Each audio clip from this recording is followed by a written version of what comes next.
Hello everyone, welcome to GSB. आज हम लोग जीएस सीरीज का सेट 22 करने वाले हैं। आप लोग वीडियो को शुरू से अंत तक जरूर देखिए क्योंकि एग्जाम में एक एक क्वेश्चन और एक एक नंबर बहुत इंपॉर्टेंट होता है।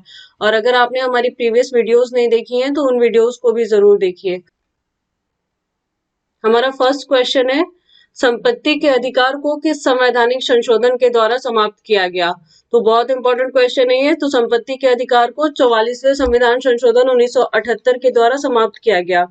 तो पहले यह मौलिक अधिकार था जिसका वर्णन संविधान के अनुच्छेद 31 और 19F में था, जिसे 44वें संविधान संशोधन 1978 के द्वारा मौलिक अधिकारों की सूची से हटाकर अनुच्छेद 300 क के तहत कानूनी अधिकार की श्रेणी में रख दिया गया। नेक्स्ट क्वेश्चन है कि त्रिपिटक किस धर्म से संबंधित है? तो ये भी बहुत इंपॉर्टेंट क्वेश्चन है और ये बीपीएससी के एग्जाम में पूछा भी जा चुका है। तो त्रिपिटक बौद्ध धर्म से संबंधित है। त्रिपिटक है क्या? तो बुद्ध की मृत्यु के बाद उनकी शिक्षाओं को संकलित करके 3 भागों में बांटा गया, जिसे त्रिपिटक कहते हैं।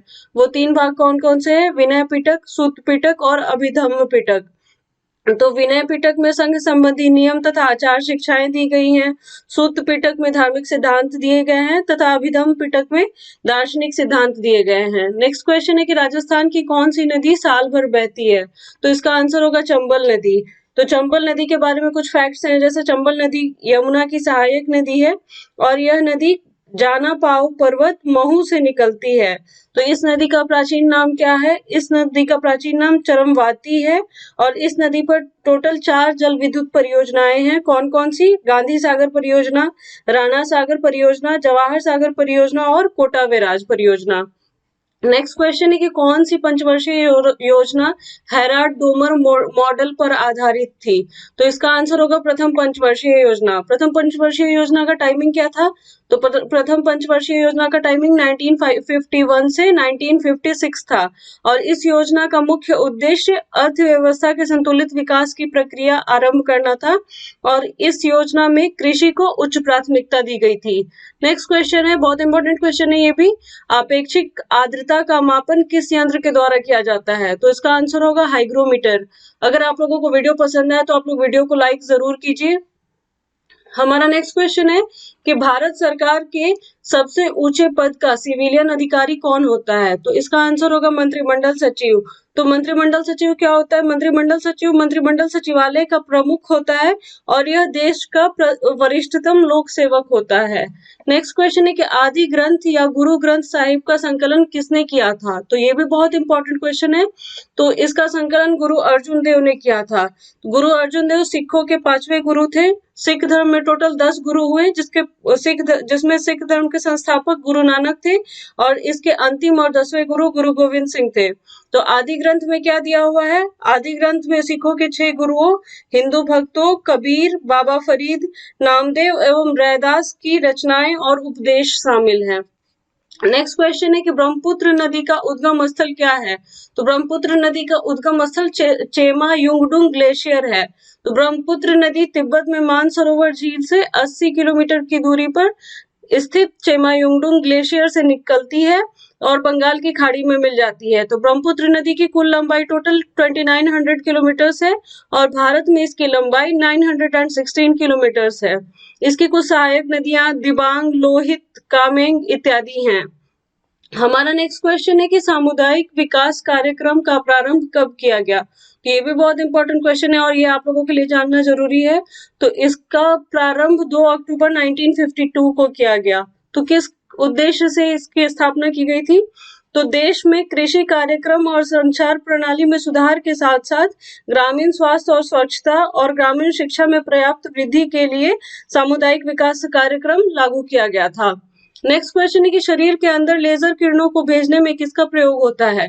तो प्रकाशिक तंतु का। प्रकाशिक तंतु क्या हुए? Optical fibres. तो प्रकाशिक तंतु पूर्ण आंतरिक परावर्तन यानी total internal reflection of light के सिद्धांत पर कार्य करता है। हमारा नेक्स्ट क्वेश्चन है कि प्रोटेम स्पीकर का क्या कार्य होता है? तो प्रोटेम स्पीकर का कार्य होता है सदस्यों को शपथ दिलाना। तो बहुत इंपॉर्टेंट क्वेश्चन है ये आप लोगों को जानना चाहिए। प्रोटेम स्पीकर होता क्या है? तो प्रत्येक आम चुनाव के बाद जब लोकसभा का पहली बार आयोजन किया जाता है तो प्रोटेम स्पीकर के द्वारा नए निर्वाचित सदस्यों को शपथ दिलाई जाती है और प्रोटेम स्पीकर उस समय तक अपने पद पर कार्य करता है जब तक नए अध्यक्ष एवं उपाध्यक्ष का चयन नहीं हो जाता है। नेक्स्ट क्वेश्चन है कि जौनपुर में स्वतंत्र शर्की राजवंश की स्थापना किसने की थी? तो इसका आंसर होगा मलिक सरवर या ख्वाजा जहान ने। तो ख्वाजा जहान को मलिक उस सर्क यानी पूर्व का स्वामी की उपाधि दी गई थी फिरोज शाह तुगलक के पुत्र सुल्तान महमूद के द्वारा 1394 में। नेक्स्ट क्वेश्चन है कि गंगा नदी बांग्लादेश में किस नाम से बहती है? तो ये आप लोग जानते होंगे और ये बहुत इंपॉर्टेंट क्वेश्चन है ये। तो गंगा नदी बांग्लादेश में पद्मा के नाम से बहती है। तो गंगा नदी का उद्गम कहाँ से होता है? गंगा नदी का उद्गम गंगोत्री के समीप गोमुख ग्लेशियर से होता है और यह बंगाल की खाड़ी में मिल जाती है। यह भारत की सबसे लंबी नदी है और भारत में इसकी लंबाई 2525 किलोमीटर है। भागीरथी और अलकनंदा नदियों का सम्मिलित नाम क्या है? तो भागीरथी और अलकनंदा की सम्मिलित नाम गंगा है। नेक्स्ट क्वेश्चन है कि दूध उत्पादन में भारत का कौन सा स्थान है? तो दूध उत्पादन में भारत प्रथम स्थान पर है और अमेरिका दूसरे स्थान पर है। श्वेत क्रांति का जनक कौन है? श्वेत क्रांति का जनक डॉक्टर वर्गीस कुरियन है और दूध के उत्पादन में तीव्र वृद्धि ही श्वेत क्रांति कहलाती है। नेक्स्ट क्वेश्चन है कि यूरिया का रासायनिक सूत्र क्या है? तो यूरिया का रासायनिक सूत्र होता है NH2CO NH2। तो ये क्वेश्चन आप लोगों से एग्जाम में पूछा भी जा चुका है। यूरिया एक कार्बनिक यौगिक होता है तथा कार्बनिक रसायन के क्षेत्र में इसे कार्बामाइड भी कहा जाता है। यूरिया का कुछ फिजिकल प्रॉपर्टीज क्या क्या होते हैं? तो यूरिया रंगहीन, गंधहीन और सफेद रवादार होता है और इसका प्रयोग खाद यानी फर्टिलाइजर्स में होता है। हमारा नेक्स्ट क्वेश्चन है कि प्राक्कलन समिति का गठन किस सदन के सदस्यों के द्वारा होता है? तो बहुत इंपॉर्टेंट क्वेश्चन है ये और हम लोग प्रीवियस वीडियो के एक्सप्लेनेशन में इसको कर भी चुके हैं। तो प्राक्कलन समिति का गठन निम्न सदन के सदस्यों द्वारा होता है। तो निम्न सदन यानी लोकसभा। तो प्राक्कलन समिति सबसे बड़ी संसदीय समिति है और इस समिति में लोकसभा के 30 सदस्य होते हैं जबकि राज्यसभा के सदस्यों को इसमें शामिल नहीं किया जाता है और इसके सदस्यों का कार्यकाल कितने वर्ष का होता है? 1 वर्ष का। और लोक लेखा समिति को प्राक्कलन समिति की जुड़वा बहन कहते हैं। नेक्स्ट क्वेश्चन है कि कश्मीर का अकबर किसे कहा गया है? बहुत इंपॉर्टेंट क्वेश्चन है ये बहुत बार पूछा जा चुका है एग्जाम में। तो कश्मीर का अकबर जैनुल आबदीन को कहा गया है। तो जैनुल आबदीन कौन थे? जैनुल आबदीन कश्मीर के शासक थे जो 1420 ईस्वी में सिंहासन पर बैठे थे। इसे इसकी धार्मिक सहिष्णुता के कारण कश्मीर का शासक कहा गया है। और इसने क्या क्या कार्य किए थे? तो इसने जजिया कर हटा दिया था, गोवध को रोक दिया था, सती प्रथा पर से प्रतिबंध हटा दिया था और इसके प्रशासन में हिंदुओं को अनेक ऊंचे पद प्राप्त थे। तो जैनुल आबदीन ने महाभारत और रास्तरंगिनी का फारसी में अनुवाद भी कराया था। नेक्स्ट क्वेश्चन है कि पश्चिमी ऑस्ट्रेलिया में उष्णकटिबंधीय चक्रवात ट्रॉपिकल साइक्लोन्स को किस नाम से जाना जाता है? तो ये भी बहुत इंपॉर्टेंट क्वेश्चन है। इसको विली विलीज के नाम से जाना जाता है। नेक्स्ट क्वेश्चन है कि श्वेत पत्र किसको कहा जाता है?